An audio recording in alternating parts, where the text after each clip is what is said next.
Hello, hello. This is Dr. Courtney Alex coming in from my lovely therapy couch here. And so today I'm just going to be going over some books that have just been lying around on my coffee table for the last couple of months. I haven't read completely all of them, but I have read at least parts of all of them and have completed a few actually. And it's just a conglomeration of different kinds of thinkers and scientists and monks and therapists, lots of different points of view. But I find that as I comb through different literature, there are some kind of invaluable and intrinsic truths that come up, even when you're going across different fields. Sometimes the same themes emerge. I guess in the kind of reading that I do, which is also very self-helpy.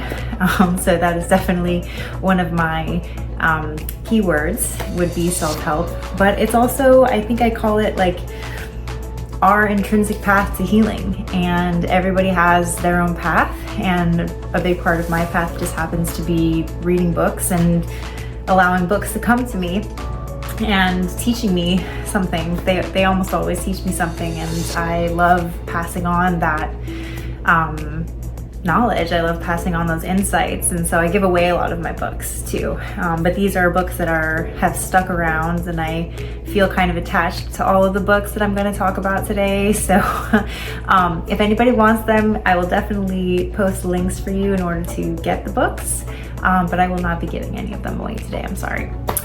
So the first book that we have on the agenda, the one that just happens to be closest to me, The Telomera Effect. I don't know if anybody has heard of a telomere. I certainly had not. This book is by Drs. Elizabeth Blackburn and Dr. Elisa Epel. I'm not sure if I'm pronouncing their names correctly, but feel free to correct me in the chat or in the comments. And so before I talk about this book, I'll just briefly mention that I found out about this book through another book. So that's also a cool thing about reading books, is then you discover other resources and you look into other authors that you never would have heard about before. So the book that told me about the telomere effect was actually this book. It is The Myth of Normal by Dr. Gabor Mate and his son Daniel Mate. I found out about this book through a talk that the two of them were having. I forget the organization that was hosting the talk, but they were talking basically about how to have difficult conversations around the genocide that's happening in Gaza with folks who might be more Zionist leaning, meaning that they don't really feel like they want to make room for Palestinians to have land as well. I think that's, gosh, not to get totally political here suddenly. None of my books are really political, but I should probably read more political books. So that'll be the next video, will be my first venture into politics. But briefly, I will say that my understanding of the problem with Zionism is that it doesn't make room for there to be others, for them to exist. And I think that's also the feedback that I've heard with, for example, Jewish students on certain campuses where Palestinian support of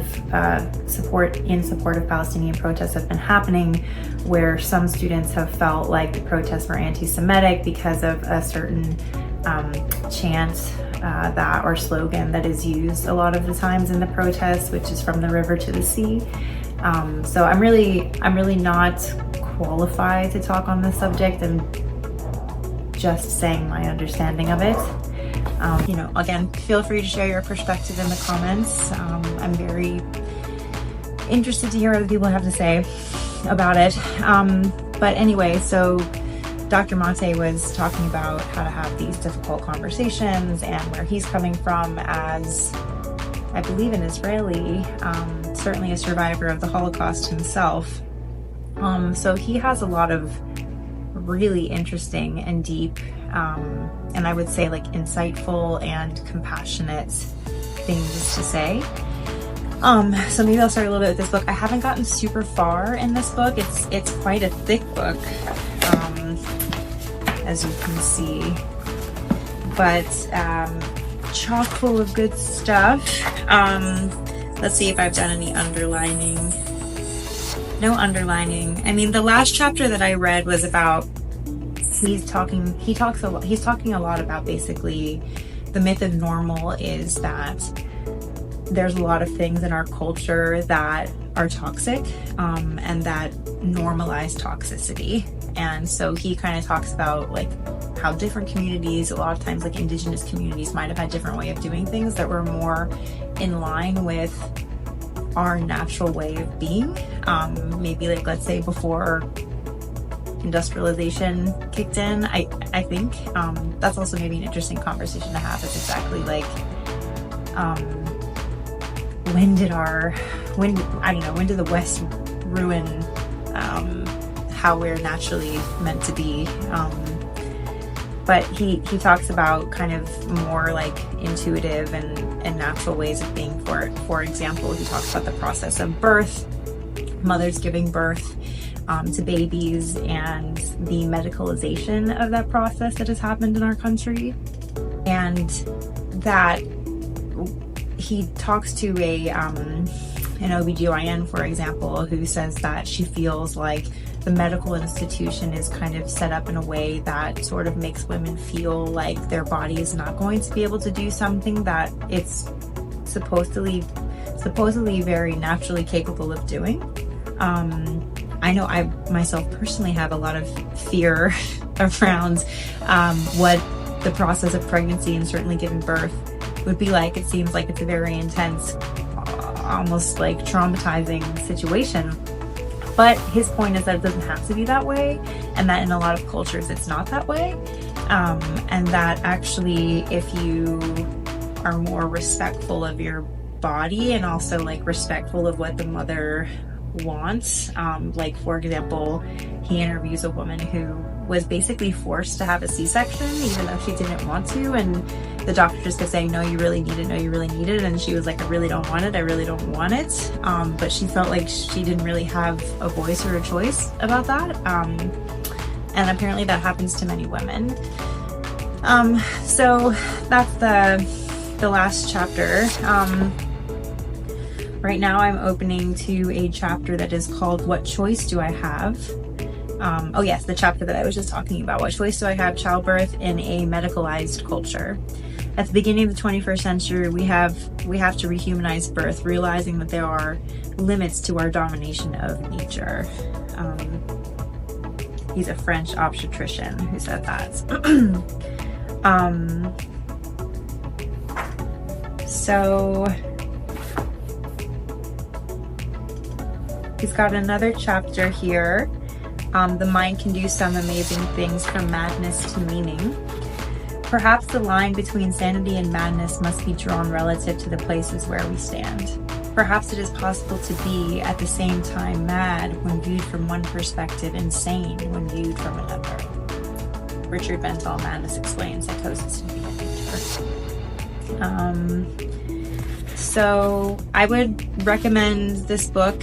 Like I said, I haven't gotten super far in it, but the lengths that I have gotten into it, I found it very validating. But of course, it's also easy to read somebody who you agree with. Like I do happen to agree with this idea of over-medicalization of the birthing process, and that we are pretty out of touch with what women actually want, or what's actually best for us in giving birth. And excuse my use of the word woman. I don't necessarily mean to be exclusionary when I say that. I did also read an article earlier this week that's talking about how medical institutions like the American Medical Association are adopting more gender affirming and gender neutral terms, and the important distinction between gender and sex.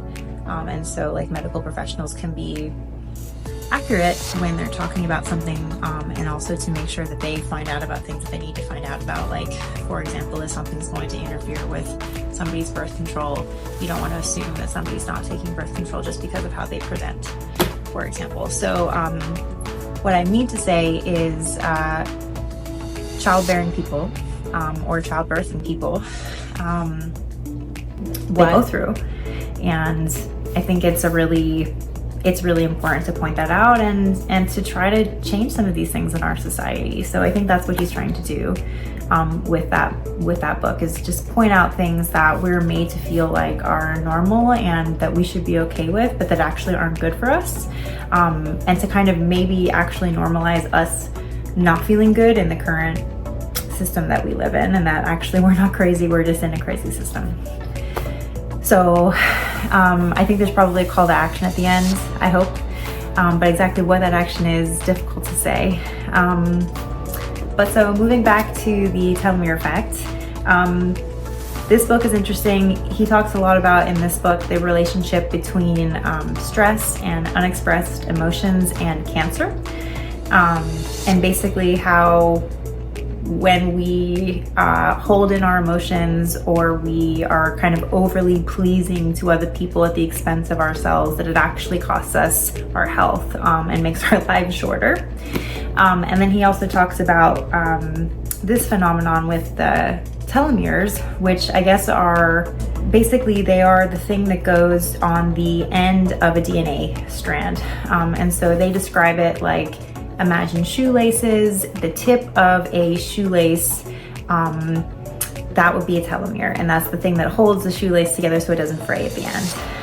And so the shorter the telomere, the more likely it is that you're going to be aging more quickly, you're going to be having more health problems, and all of the kind of like degrading effects that we associate with aging just happen more rapidly, basically, and more severely. Whereas like long telomeres are also correlated with low stress, let's say maybe self-expression. They haven't necessarily said that in this book yet, but I'm assuming Gabor Mate would say that. Authentic self-expression and the ability to be oneself and the ability to feel free and safe, and like you can take care of yourself, and that you have good connections with other people, you're exercising, you're eating healthy, your telomeres will be longer, and therefore you will age less quickly. So one, I have not finished this book either, I must admit, but the one takeaway that I have gotten from it so far, other than this general relationship between short and long telomeres and short and long livelihoods, not livelihoods, well-being, aliveness. The other takeaway was that, so they say that stress is quite toxic for us if it is in chronic amounts. Like short amounts of stress are fine. They actually can make us more resilient to stress. Like the right level of stress at the right amount, not too much, not too little, is good. But when it's chronic, when it's overwhelming, when you're kind of chronically in a situation that you feel powerless over, like for example, the society that Dr. Mate talks about, right? Like where you're like, oh God, I'm in like powerless in this society, and like there's nothing that I can do, and it's like totally destructive to the world and to mankind. I don't relate to this at all, but I'm just saying, if you're with somebody who feels that way, you are more likely to have shorter telomeres. However, something that you can do when you notice having a stress response to something is to try to kind of reframe the experience when you can. Again, like when you're in like really crazy stressful situations, you probably just want to try to get out of there. But when you can, like when there is stress associated with like public speaking, or like having a difficult conversation, or getting a paper done, or getting a project done, that kind of stress, try to reframe it like, the stress is getting me ready for a challenge. Challenge is coming up, and this is activating my nervous system in my body and making me more alert and summoning my resources so that I'm gonna better be able to take on this thing. I've got this. So having a positive, determined mindset actually is also associated with longer telomeres. Who knew? So very interesting. And so next up is a book that is very near and dear to my heart. It is The Highly Sensitive Person. I don't know if you can see that. Yeah, so this is by Dr. Elaine Aron, bestseller. Highly Sensitive Person. Anybody heard of it? It's an amazing concept. I'm going to do a whole video on just this concept because it is so important to me, and it is so important to the work that I do. I myself am a psychologist, and I work with kiddos as well, children, and I end up seeing a lot of highly sensitive kids because those are the ones that really end up needing therapy. Not because they're broken, not because they're crazy, but just because the subtitle of this book is How to Thrive When the World Overwhelms You. And that is exactly what happens, right? Because the highly sensitive person is highly sensitive to everything, to noise, to sound, to slights, to people forgetting something, to you forgetting something, if you're a perfectionist, to being imperfect. So many solid, amazing points that she makes in this book about like what it's like to be a highly sensitive person, that if you are a highly sensitive person, you will feel so seen when you read it. She also talks about how it's important that you take care of yourself while you read this book, because you can become overwhelmed realizing for the first time, like, oh, there's a name for this thing, like, oh, somebody has studied this thing, like, oh, somebody sees me and recognizes that I'm not crazy. It's just a thing that some people are more sensitive than other people. And so she talks about, yeah, like that you might experience a lot of feelings if that's who you are, but that this book is also a good book if you're in a relationship with a highly sensitive person. Oh my God, it can be really hard to be in a relationship with one of us. Yes, I myself am a highly sensitive person. I don't know if that was obvious, but if it wasn't, I am. I self-proclaim. And let's see. Let me just open up and see if there's any nuggets.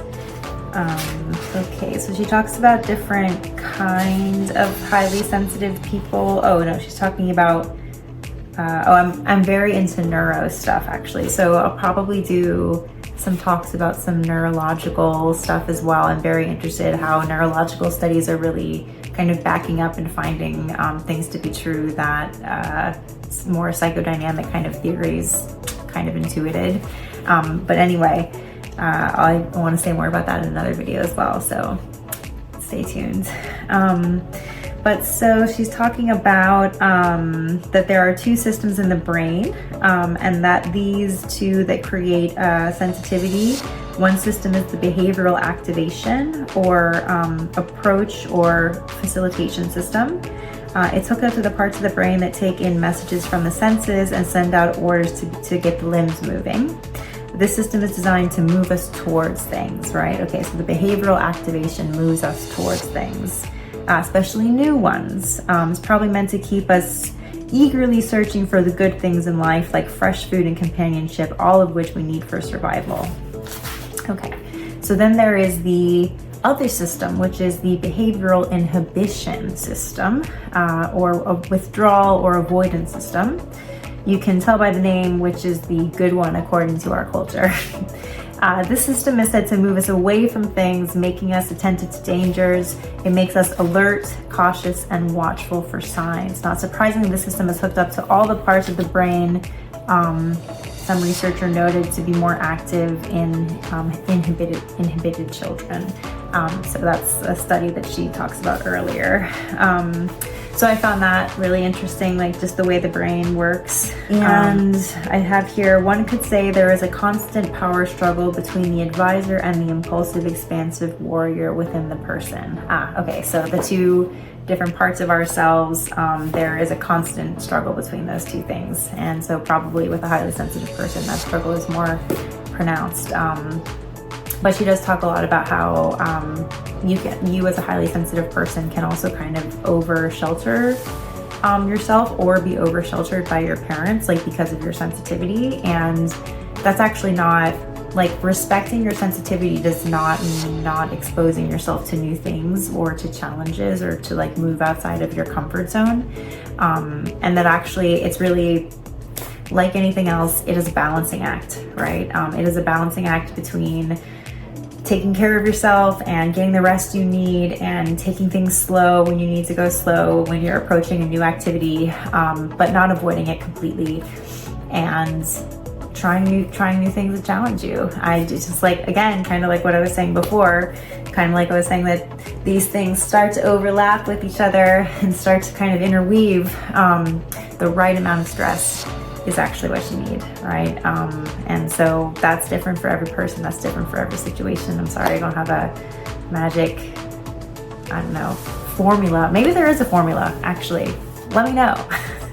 Does somebody have a formula to figure out what is the right amount of stress that your telomeres stay long and resilient, and you as a highly sensitive person are growing your muscle for being able to tolerate new challenges while also respecting who you are as a person? Tell me. Okay, so enough of that book for now. Like I said, I will be talking more about it in other videos. Okay, so next up on the docket, I've got Zen Mind, Beginner's Mind. Informal Talks on Zen Meditation and Practice by Shunryu Suzuki. He is a Zen master this is a compilation of talks that he gave, I believe, in California. Los Altos, California. He joined a meditation center there for periods once a week, and afterwards answered everyone's questions and tried to encourage them in their practice of Zen, help them solve problems of life. His approach is informal, and he draws examples from ordinary events and common sense. Zen is now and here, he is saying. It can be as meaningful for the West as for the East, but his fundamental teaching and practice are drawn from all centuries of Zen Buddhism, and especially from Dogen, one of most important and creative of all Zen masters. This book is about how to practice Zen as a workable discipline and religion, about posture and breathing, about the basic attitudes and understanding that make Zen practice possible, about non-duality, emptiness, and enlightenment. Here one begins to understand what Zen is really about, and most important of all, every page breathes with the joy and simplicity that make the liberated life possible. Suzuki Roshi says, "The world is its own magic, a feeling that pervades the entire book. As you read the text closely, the same statement or sequence of ideas is simultaneously simple and obvious, obscure and perplexing, and illuminating. Here indeed is a book of intense, profound, joyous reflection." I didn't pick up so much on the joyous part. That's interesting to read that, actually, after reading quite a bit of this book. But I would say, the part about it being perplexing and yet simple, and yet so simple. So I don't know, I think as a Westerner who has really been interested in Buddhism for over 10 years now, I still feel very much like a beginner. And so, I mean, in this book, he kind of talks about how that's a good thing to have beginner's mind, because I guess like kind of preconceived ideas about things kind of get in the way of what they really are. And so it's good to kind of approach Zen or meditation from a place of openness to whatever happens, and that kind of the natural unfolding is Zen. Let's see. Dogen Zenji said, "When you say something to someone, he may not accept it, but do not try to make him understand it intellectually. Do not argue with him. Just listen to his objections until he himself finds something wrong with them." Good advice, right? Good advice. Okay. Drawing a parallel now, connection time to boom, how to have difficult conversations. Gabor Mate says very, very similar thing about in having how to have difficult conversations. That's not the book. But in how to have different conversations is that actually, like, he says to be open, to listen, and that you can't have someone at all understand or begin to understand your point of view if they don't feel understood. So let's see. I like to go through and I like underline.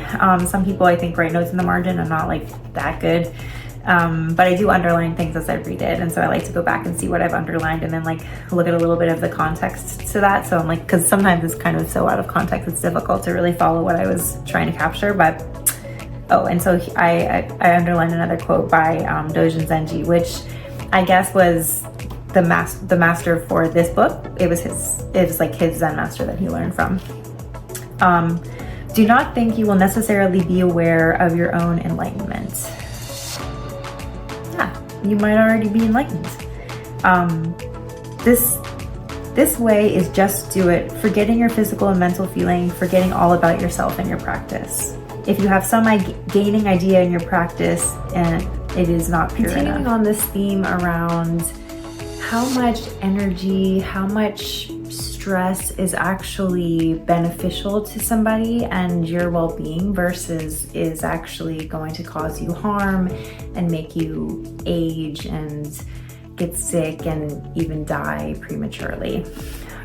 So I've talked about some books that talk about how bad stress is for you, but then there's also this other kind of school of thought around like, no, stress is good, it makes you stronger, you need to have grit. And so I haven't, again, read this whole book, but here's a book that kind of I feel like is a little bit of like antithesis to the myth of normal, for example. It's called Anti-Fragile. And it is Things That Gain from Disorder by Nassim Nicholas Taleb, the author of The Black Swan. And in this book, he talks about, just this idea that the thing that is anti-fragile is things that not only gain from chaos, but needed in order to survive and flourish. The resilient resists shocks and stays the same. The anti-fragile gets better and better. What is crucial is that the anti-fragile loves errors as it occurs small harm and large benefits from them. Spanning politics, urban planning, war, personal finance, economic systems, and medicine, Anti-Fragile is a blueprint for living in a black swan world. And I guess a black swan event, I don't know. Black swan event's kind of like a really bad thing that can happen as far as I understand it, but that's kind of a fluke in it happening. So I haven't gotten very far in this book, I think because it's probably one of those things, like I was saying before, that sort of, if it's not totally in line with how you already believe, you might not be as receptive to it. So I don't think I got as far, but I am really interested. Neomania, that makes us build black swan vulnerable systems, quote unquote progress. An annoying aspect of the black swan problem, in fact, the central and largely missed point, is that the odds are rare events that simply not computable. We know a lot less about 100-year floods than 5-year floods. Model error swells when it comes to small probabilities. The rarer the event, the less tractable and the less we know about how frequent it occurs. Yet the rarer the event, the more confident these scientists involved in predicting, modeling, and using PowerPoint and conferences with equations and multicolored backgrounds have become. Fragility is quite measurable, risk not so at all, particularly risk associated with rare events. Okay, so something also about rare events. The Fragilista, medical, economic, social planning, is one who makes you engage in politics actions all artificial, in which the benefits are small and visible and the side effects potentially severe and invisible. There is the medical fragilista who over-intervenes in denying the body's natural ability to heal and gives you medications with potentially very severe side effects. The policy fragilista, the interventionist social planner who mistakes the economy for a washing machine that continuously needs fixing by him and blows it up. The psychiatric fragilista who medicates children to improve their intellectual and emotional life. The soccer mom fragilista, the financial fragilista who makes people use risk models that destroy the banking system, then uses them again. The military fragilista who disturbs complex systems. The predictor fragilista who encourages you to take more risks, and many more. Okay. So I don't know if folks are getting the point of that, but I guess there's also this idea of like minimal intervention. Yeah, I mean, I'm a child psychologist. I don't know exactly what he means by like medicating folks or children specifically in order to have them have a better emotional and intellectual life. I mean, we do that, but I think sometimes medication, quite honestly, can really be helpful to folks. I mean, if you're somebody who has really suffered from depression or anxiety or ADHD especially, I think medication can actually be really helpful. So I don't know if he's not necessarily saying that in this book, but just this idea, I just want to introduce this idea that I think is really interesting about how, again, I think the right amount of pressure, and if I read more, we might get a little bit more into this idea of like, what is the right amount of pressure? So that now, I will say I cheated a little bit because the Anti-Fragile book made me think of another book, this idea again about how much stress makes us strong and have more longevity versus how much stress is going to hurt us and make us sick and die sooner. And this idea that you can be, there's the thing about this anti-fragile, whereas like chaos and stress actually like makes it become stronger. Like, I guess you use the example of like your bones become stronger when they're under stress, but I think that's also as long as they're getting the proper nourishment that they need, like enough calcium in your diet. I think your bones would not do well under stress if they didn't have the proper nutrition. But this idea about fragility also just made me think of a book that was not actually on my coffee table, but it was not far away. It was just right over on my bookshelf. A book that was also very meaningful to me and has really meant a lot to me after reading it, White Fragility by Robin DiAngelo, Why It's So Hard for White People to Talk About Racism. And I must admit that this was a book that when I first read it, I remember having a lot of feelings as a white person, like, oh God, like, she's talking about me and these things that are very uncomfortable and like ways that I actually do get tricky and sticky and triggered about race.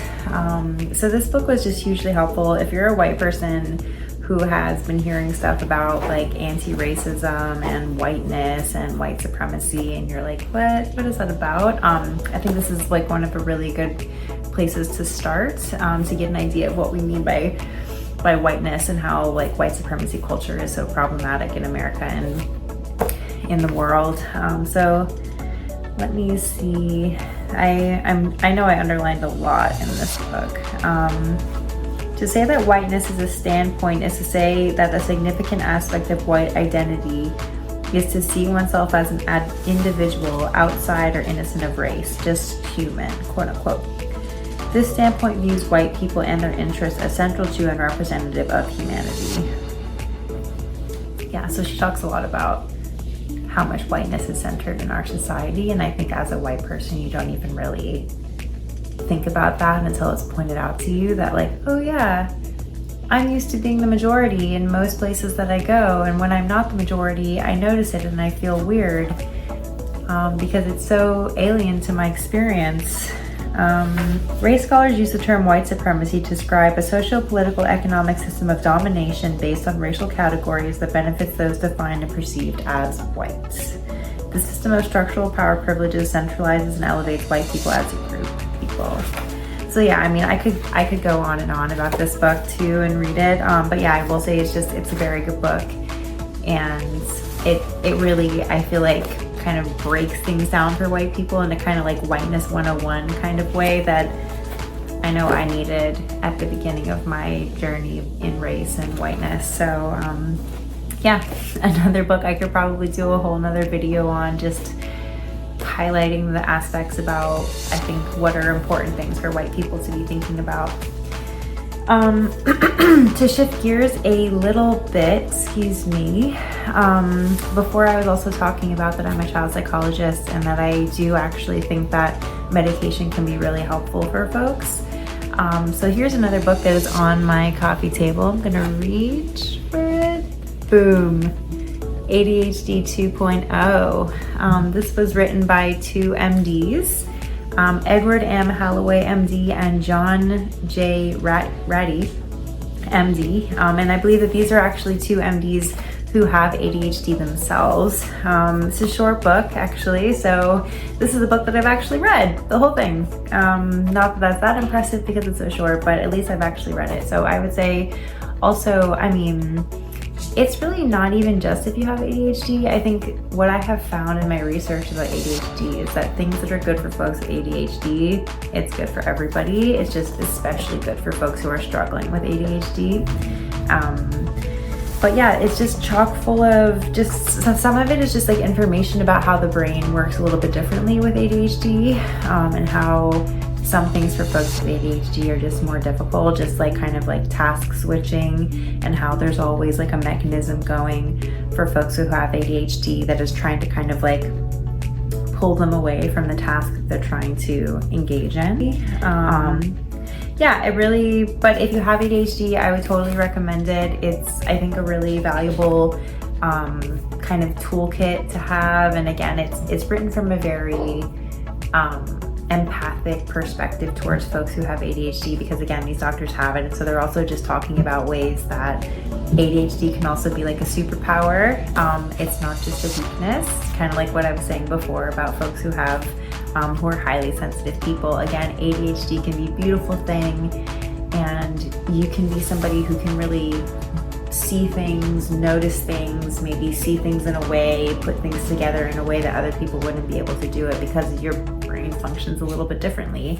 But it can just make things like executive functioning, which everybody talks about, you know, executive functioning really simply just being the ability to prioritize and take action on what is the most important thing, and organizing all the things that you need to do into a way that makes sense, that is actionable, and that is appropriate to the urgency of each situation, in a nutshell.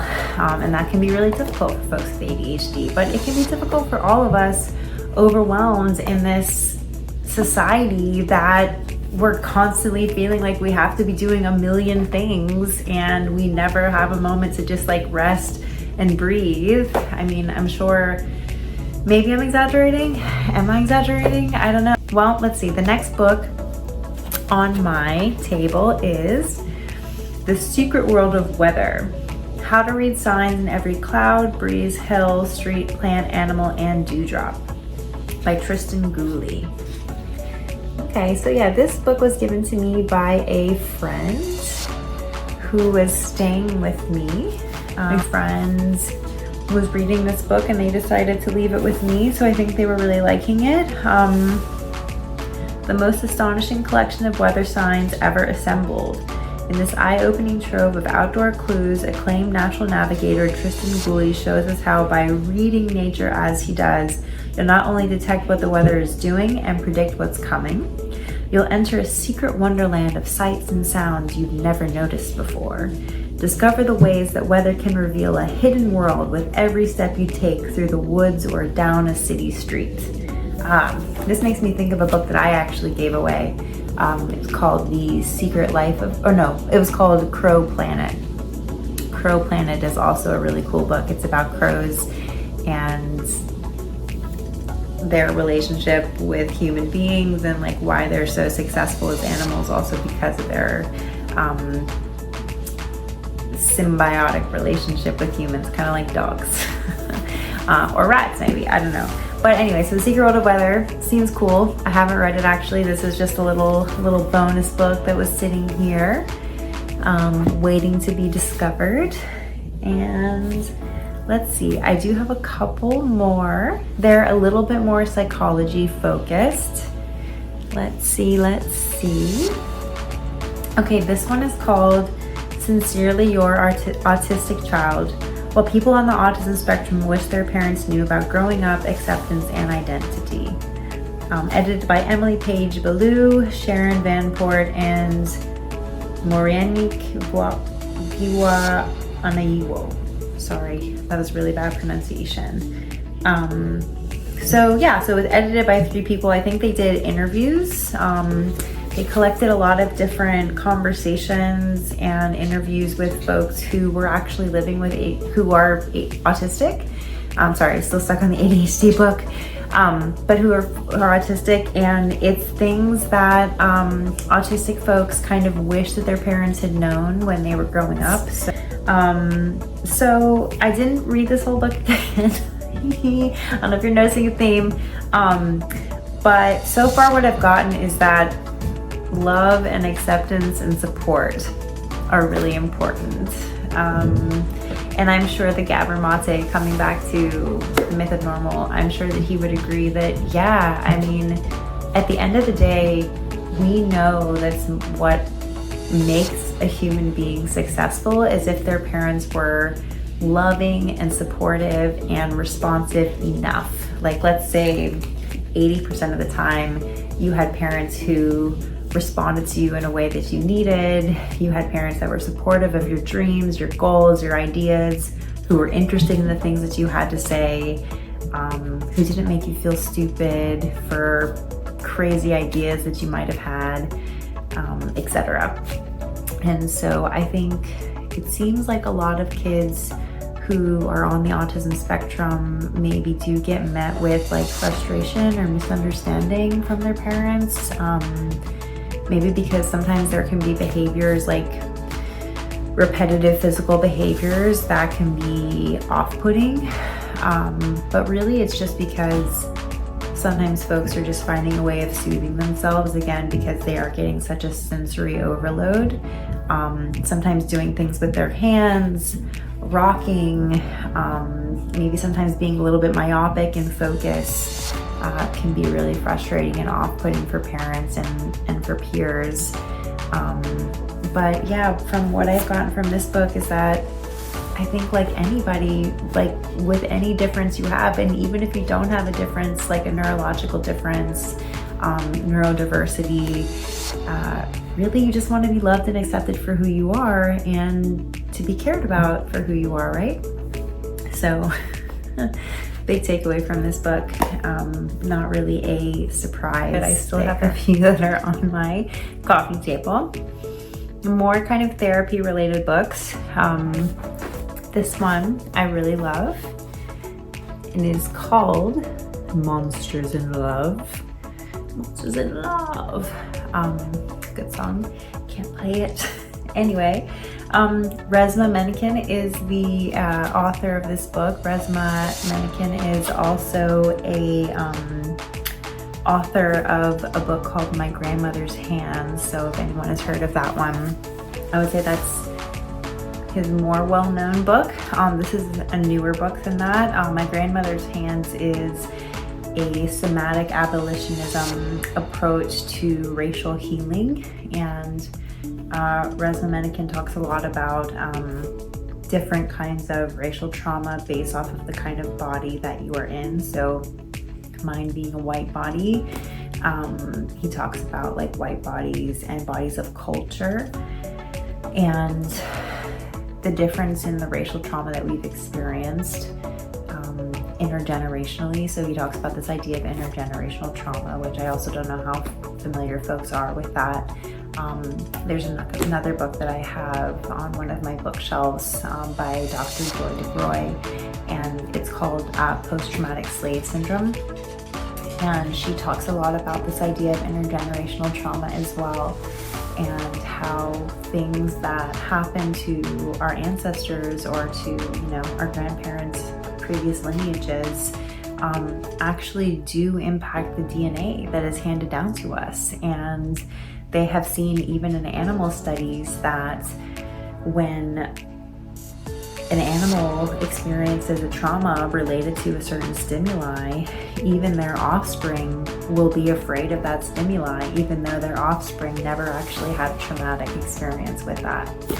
So it's really fascinating. And so you can imagine then take that to think about the trauma that was experienced by both, by everybody with the genocidal mania that was the beginning of the United States. And so Resmaa Menakem is very much in the mindset that we can only do racial healing by also being in touch with what's happening in our bodies. and that we have to be aware of and able to ride our emotional as well as physiological feelings in order to combat the impacts of white supremacy and racial trauma in our country, especially, I mean, our country being the United States, but you know, racial trauma has occurred all over the world, but I can only speak as an American that the trauma regarding race, it's been impacted on generations throughout American history, is just the one that I'm most familiar with. So anyway, that is not what this book is about. Woo, coming back to Monsters in Love. Reza Menken is also a therapist. He's a licensed clinical social worker. He also has an honorary doctorate from my alma mater, California Institute of Integral Studies. Very cool place. But anyway, so in Monsters in Love, this book is a couples therapy book, basically, and he talks about what it's like working with couples and how in monogamous romantic relationships, some of our most wounded parts come up, and that we turn into monsters in relationships, and that he repeats over and over again in the book that when things are really heating up and getting really intense in our relationships, then nothing is going wrong, right? He says that over and over again, and that actually that's what's supposed to happen in romantic relationships, monogamous romantic relationships. So I will say, if you're somebody who is coming from more the polyamory perspective, you probably wouldn't love this book, because this book is like very monogamy focused and very focused on what comes up in the context of a monogamous relationship, and how when you're in a monogamous relationship, or like when you kind of move into like next steps of commitment with one other person, their flaws really come to the surface, and things that you might not want to be committed to, you see a lot more clearly, and you're like, okay, like, do I really want to be in this? Whereas, like, I think he argues that with like polyamory, you're kind of maybe like letting out the exhaust or like the tension in a way by maybe getting your needs met in other places in the relationship. So yeah, I mean, if you are somebody who is polyamorous and has read Monsters in Love, I'd be really curious to hear what your take on it is. I have a feeling that there's probably a lot of pushback against it. Not that I've really heard about it, because again, Reza Menken's pretty powerful thinker. And I do think a lot of his points are still really valid in like different things that he brings up in terms of what couples do to each other. He talks about this like concept of sliming. I wonder if I can find it. Well, here's something that, so he talks about the 5 anchors as being really important in working through what comes up when you're in a conflict with your romantic partner. And he says that you need to, 1, soothe and resource yourself, 2, quiet your mind, calm your heart, and settle your body. So soothe and resource yourself. He goes into more detail about what these things are, but I also think that a lot of these points are really things that have to be practiced and kind of thought about what individually works for you, right? So whatever like soothe and resource yourself means for you, like know thyself is also, I think, really important in this context. Number 2, pause, then notice and discern the sensations, vibrations, and emotions in your body instead of reacting to them. I'll say that again. Pause, then notice and discern the sensations, vibrations, and emotions in your body instead of reacting to them. So I think that number 2 actually could be really important in doing number 1. So I kind of, as we go on, you'll see, I think some of these things are, it's not necessarily like a linear 1, 2, 3 process, but it can be kind of a like maybe trying to do all these things at one time. Number 3, Accept and tolerate the discomfort instead of trying to flee from it. Accept and tolerate the discomfort instead of trying to flee from it. Whew, easier said than done. Yeah, doggy does not like that. Who wants to accept and tolerate discomfort, right? No, nobody wants to do that. Number 4, stay present and in your body as you move through the unfolding experience with all its ambiguity and uncertainty, and respond from the best parts of yourself.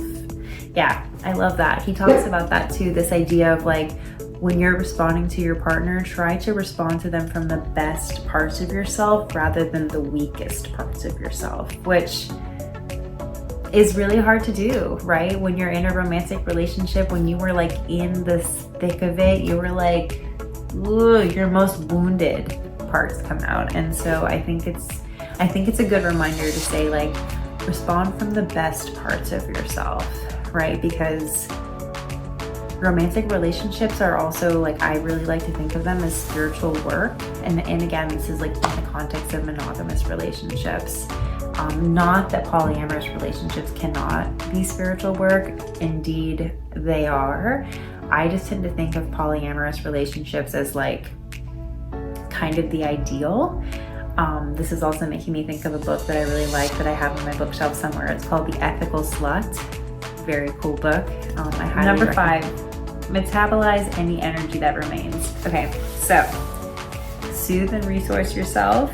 Pause, then notice and discern the sensations, vibrations, and emotions in your body. Pause, discern. Accept and tolerate the discomfort.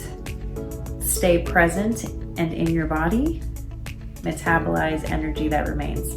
So these are the 5 anchor points, and these this is also, you know, as you can probably now see, it's very tied to somatic abolitionism work, right? Because I think these 5 anchor points are also pretty much the same thing that Resmaa Menken would suggest that you do in My Grandmother's Hands if you're having a difficult racial conversation, or even a conversation where race is in the mix at all, right? Because race can get us so activated in our bodies. I don't know if you felt that, especially as a white person. So anyway, this is, I think, a really, really helpful book. If you are somebody who works with couples as a therapist, or if you are in a couple, if you are in a monogamous couple, I think really helpful book either way. And so anyway, this is, I think, a really, really helpful book. If you are somebody who works with couples as a therapist, or if you are in a couple, if you are in a monogamous couple, I think really helpful book either way. And I will say, I think the last book that I have on my table that I will share with you all, maybe not the last, but not the least either. One of my very favorite things in the whole wide world, nonviolent communication. Yeah. This is by Marshall B. Rosenberg, PhD, also a psychologist. A Language of Life. Gosh, nonviolent communication. So I just bought a new copy of this book. So I don't have any underlines in this one. So sad. I gave my underlined version away to somebody who I really thought needed it more than me. Not sure if they ever read it, but at least it's worth a try, right? But nonviolent communication, gosh, what can I say about it that I could do another whole video on this, and I probably will. I think I have actually already. But it's just a beautiful tool. I would say definitely related to if you are in a monogamous romantic relationship, very relevant. But Marshall Rosenberg originally wrote nonviolent communication in order to be helpful for peace communications. I forget which countries he worked with. So yeah, he was originally doing peacekeeping work, and that's where he came up with nonviolent communication. But I like to tell folks, again, I could do a whole nother video on this, and I probably will, but self-compassion is also the foundation of nonviolent communication. And And I think that Marshall Rosenberg and Resmaa Menken would both like really vibe with each other. And I'm sure Resmaa Menken is like down for nonviolent communication. Because I think in order to be able to give yourself compassion, you do have to be able to deal with the 5 anchors in the way Resmaa Menken was describing, in terms of like being able to stay in your body and being able to like actually turn towards yourself and give yourself love and compassion is something that's quite difficult to do. And I talk to my clients about it all the time, and it seems like something that is so foreign and alien to be able to actually like turn towards yourself and give yourself true compassion. But it is the foundation of nonviolent communication, as Marshall Rosenberg talks about it. And he says that if you're feeling triggered or frustrated, that it's probably coming from a place of having an unmet need. And he talks about needs, that they are universal, everybody has them, and there's a whole long list of them, things that you never knew that you needed. You can look at the list and be like, oh wow, that is actually really nice to have. And I also like to tell my clients that it's not just a like or like something that you want, it's a need, right? Like it's something that you need and you're not getting it in a situation. And so you're frustrated by that, or you're hurt, or you're angry by that. And so you have to be able to turn towards yourself and give yourself love and compassion, because you need something and you don't have that thing that you need. And sometimes, unfortunately, that is the answer in and of itself, is to be able to just come to yourself with love and care, knowing that you can't get something that you need, and how painful that is. And that's, I think, also where the 5 anchors come in. It's just like, you've got to metabolize the pain, you've got to cry, you've got to play the guitar, you've got to scream, you've got to talk it out to your friend, you've got to shoot a video, you've got to go for a run, you've got to metabolize, you've got to write about it, you've got to sing about it, in order to metabolize it. So Marshall Rosenberg says, like, you need to identify what is the unmet need, give yourself compassion for it, and then think of, you can go a couple of directions after that. So like, one is that you can think of a request that you can make to the other person that you're in a conflict with, as to like how they could meet your need. And he talks about how it's really important that those requests be actionable and specific, not just like be less of an asshole, right? It has to be something like hug me more, or hug me every other hour. I don't know, like whatever you need, right? Like maybe it doesn't have to be that specific, but like something that somebody can actually like take action on in order to meet your need for affection, for example, if it's the hugging request. Another direction that you can take it after you've given yourself compassion is to be like, okay, what is the unmet need for the other person that is keeping them from meeting my need? Right? So that's you empathizing with what might be happening for that other person as to why they can't meet your need. So in this example of hugging or affection, what might be happening for that other person that they cannot give me the hugs every other hour? Maybe they have an unmet need for autonomy. Maybe they have an unmet need for peace. You know, and so I can then turn towards that other person and be like, hey, I'm wondering if you're really feeling like you need more freedom in this relationship, and it's hard for you to give me the amount of affection that I'm looking for, right? And that would probably be a much more way in order to get my need for more affection met, is if I start the conversation with empathizing with where they might be coming from. So that's just an example that I learned from this book. So I would highly recommend it. Nonviolent communication. I wish I had known about it sooner in my life. And I mourned that when I first read that book. I really was like, man, this could have been in handy so much sooner than now. But don't be sad about that. I mean, maybe you might need to grieve that if you read it and you're like, wow, you know, gosh, a whole relationship lost over these things that there were actually tools for. So, you know, you might need to grieve that, but also a book that I really recommend. And that is all of the books on my coffee table. If you are still watching this video, I super appreciate you supporting my channel and supporting Dr. Courtney Alex, going through some of her likes and dislikes about literature in this world and politics and psychology, a little bit of everything for you here on my channel. So please like, subscribe, keep coming back, and share with your friends. I hope that you have a lovely rest of your afternoon, evening, or wherever you are. Be well.